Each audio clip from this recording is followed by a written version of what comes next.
بسم اللہ الرحمن الرحیم۔ غزوہ ہند میں شامل ہر سپاہی کو مجاہد ٹی وی کا سلام۔ ناظرین، پاکستان 1947 میں 14 اگست کو جب مرز وجود میں آیا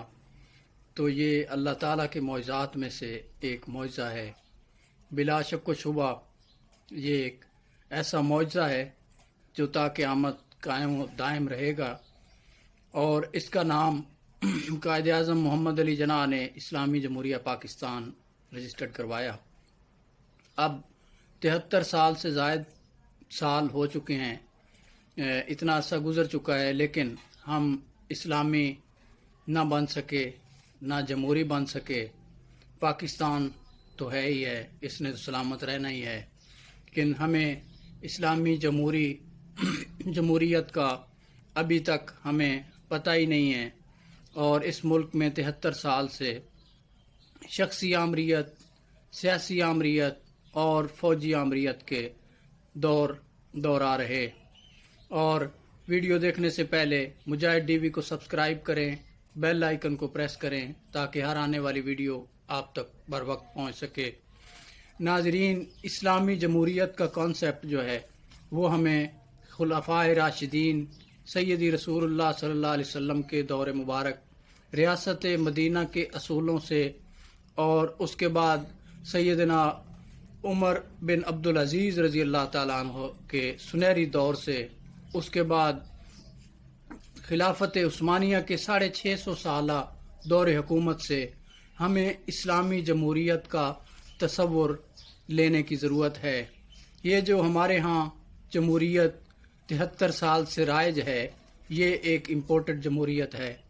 یہ لولی لنگڑی جمہوریت ہے۔ ہم صبح شام میڈیا پہ بیٹھے لوگوں کے بھاشن اور لیکچر سن رہے ہوتے ہیں کہ یہاں پہ آمریت آ گئی، فوجی ڈکٹیٹرشپ آ گئی، یہاں پہ جمہوریت ہونی چاہیے۔ حقیقت تو یہ ہے کہ یہاں پہ ایک دن کے لیے بھی پاکستان میں جمہوریت نہ آ سکی۔ یہ جو سیاسی پارٹیز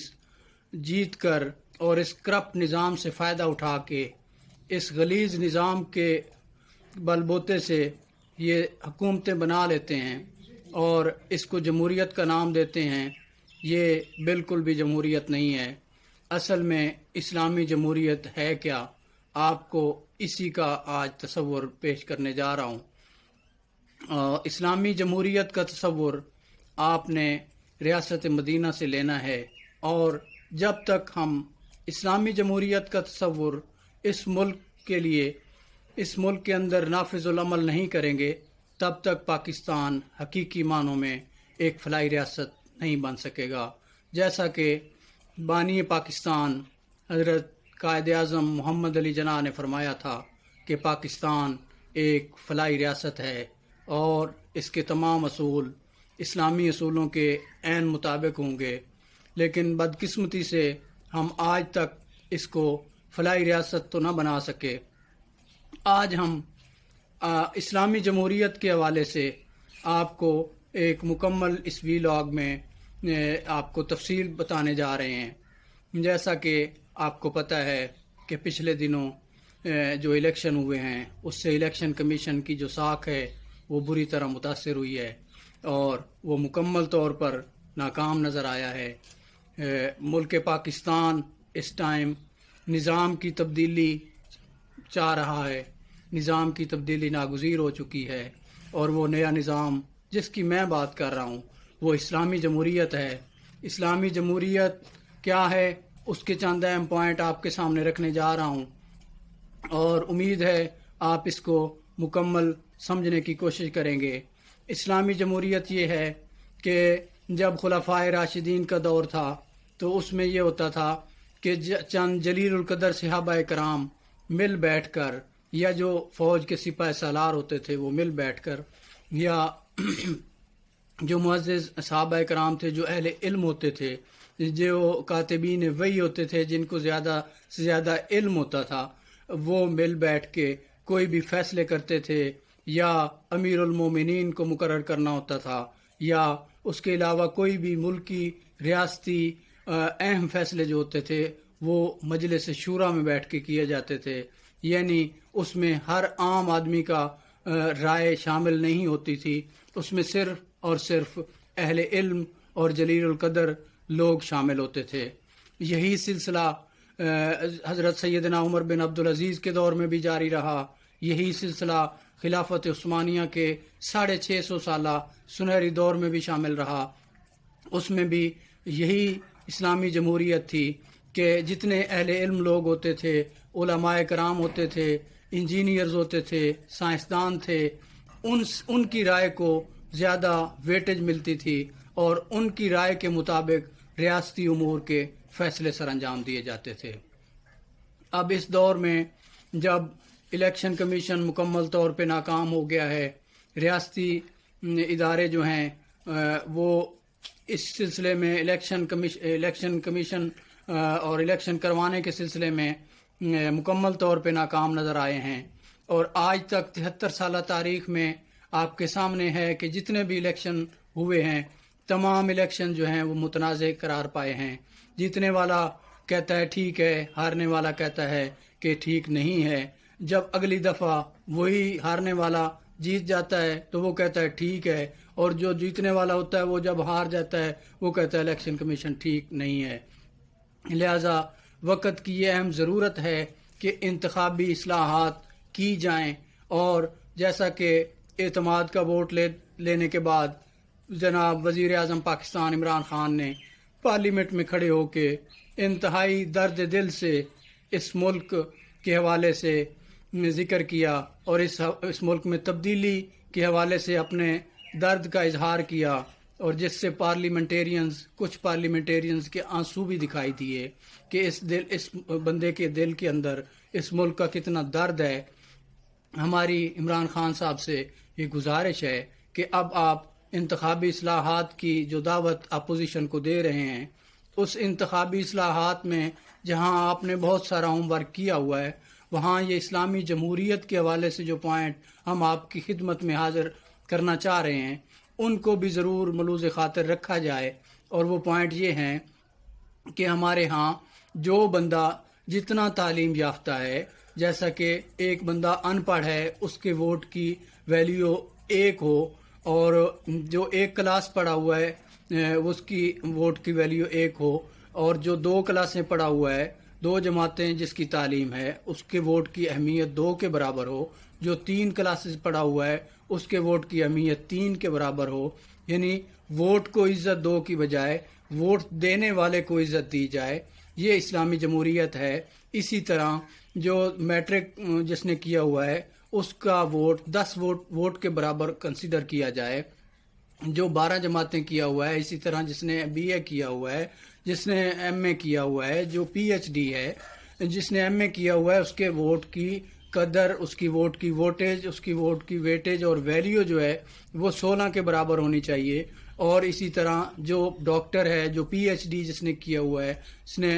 اس کے ووٹ کی ویلیو کو 20 ووٹوں کے برابر کیا جائے۔ اور اسی طرح جو علماء کرام ہیں جس نے درس نظامی کے کورسز کیے ہوئے ہیں، جنہوں نے وفاق المدارس سے سند لی ہوئی ہیں، ان کے ووٹوں کی اہمیت کو 16 ووٹوں کے برابر کیا جائے۔ یہ ہے وہ اصول جس کی میں بات کر رہا ہوں۔ اس سے آپ کو پتہ ہے کہ اسلام میں سیدی رسول اللہ صلی اللہ علیہ وسلم نے واضح طور پہ فرمایا ہے کہ کبھی بھی جاہل اور عالم برابر نہیں ہو سکتا، کبھی گھوڑا اور گدھا برابر نہیں ہو سکتا، اسی طرح کبھی پڑھا لکھا اور ان پڑھ بندہ برابر نہیں ہو سکتا۔ اگر یہ لوگ برابر نہیں ہو سکتے تو ان کی دی ہوئی رائے کیسے برابر ہو سکتی ہے؟ یہی جمہوریت کا وہ پوائنٹ ہے، اسلامی جمہوریت کا، جو ہمارے ہاں مس کر دیا گیا اور اس کو دانستہ طور پہ سکپ کر دیا گیا ہماری جمہوریت سے، اور اس میں ہر بندے کو ووٹ کا برابر حق دیا گیا، ہر بندے کا ایک ووٹ تصور کیا جاتا ہے۔ اسی کرپٹ نظام کا فائدہ اٹھاتے ہوئے ہمارے 73 سالہ تاریخ میں کوئی 35 سال یہ شخصی عامر لوگ جو سیاسی پارٹیاں جیت کے اس کا فائدہ اٹھا کے سیاسی گندے نظام کا وہ آ کے ملک کے حکمران بن جاتے ہیں، اور پھر جب ان سے مایوسی ہوتی ہے تو پھر فوجی حکمران آ جاتے ہیں جو کہ کم از کم ان کے اوپر کرپشن کے داغ کم از کم بہت ہی تھوڑے ہیں یا نہ ہونے کے برابر ہیں بمقابلہ یہ جو سیاسی شخصیات ہیں، سیاسی پارٹیز ہیں، سیاسی عامر ہیں جو الیکشن جیت کے اس ملک میں جمہوریت کے نام پہ آ کے حکمران بن جاتے ہیں۔ کم از کم یہ جو مین پوائنٹ ہے، اس پوائنٹ کا فائدہ اٹھاتے ہوئے یہ ملک کی تاریخ میں 73 سال میں یہ ہوتا ہوا آ رہا ہے، جس کا خواب قائد اعظم نے ہرگز نہیں دیکھا تھا۔ میری گزارش ہے عمران خان صاحب سے، وزیر اعظم پاکستان سے، کہ جب آپ اب الیکشن کمیشن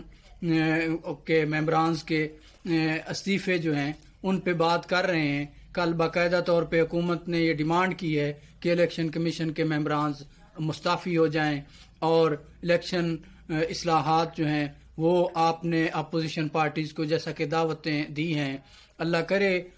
وہ اپوزیشن الیکشن اصلاحات کی طرف آئیں، اور الیکشن اصلاحات جب ہوں تو یہ ہمارا پوائنٹ اسلامی جمہوریت کے حوالے سے اگر اس میں شامل کر لیا جاتا ہے تو میں آپ سے وعدہ کرتا ہوں کہ جس چیز کا خواب اسلامی جمہوریہ پاکستان کا نام رکھتے ہوئے بانی پاکستان قائد اعظم محمد علی جناح نے دیکھا تھا، یہ وہی خواب پورا ہو جائے گا۔ اور جس ویژن کا آپ نے ذکر کیا اور بار بار آپ ذکر کرتے ہیں ریاست مدینہ کا، جو ویژن آپ نے دیا، بلا شک و شبہ یہ بہت بڑا ویژن ہے، اور یہ بھی ہے کہ ملک کی تاریخ کی 70 سالہ اس تاریخ میں، 73 سالہ تاریخ میں یہ پہلی دفعہ آپ ہی ہیں جنہوں نے ریاست مدینہ کا تصور دیا ہے۔ اور معروف عالم دین مولانا طارق جمیل صاحب آپ کے اس ویژن کی بہت زیادہ مداح ہیں، اور ان کو اس حوالے سے کافی تنقید کا بھی سامنا ہوا ہمارے میڈیا کے لوگوں سے، لیکن انہوں نے پھر بھی برملا کہا کہ کم از کم ایک ایسا بندہ تو آیا ہے ملک کی تاریخ میں جس نے ریاست مدینہ کی بات تو کی ہے۔ میری دعا ہے آپ ریاست مدینہ کی بات کرنے سے آگے اگلی سٹیج پہ بڑھیں، آپ جب الیکشن کمیشن کی ریفارمز کریں آپ اس میں اسلامی جمہوریت کا حصہ ضرور رکھیں۔ اسلامی جمہوریت کا حصہ یہی ہے کہ آپ ووٹ کو عزت دینے کی بجائے ووٹ دینے والے کو عزت دیں، جتنا زیادہ پڑھا لکھا ہے اس کے ووٹ کو اتنی زیادہ اہمیت دی جائے۔ جب یہ کام ہوگا، جب اس طرح سے الیکشن ہوں گے، جب اس طرح سے ووٹ لے کے لوگ آئیں گے، تو پھر پڑھے لکھے لوگوں کی جو رائے ہوگی اس کے مطابق جو حکمران آئے گا وہ انشاءاللہ پاکستان کو عظیم ترقی اور بلندی کی اس راہ پہ لے جائے گا جس کا خواب حکیم الامت علامہ اقبال رحمۃ اللہ علیہ نے دیکھا تھا۔ اللہ کریم پاکستان کا حامی و ناصر ہو۔ اللہ حافظ۔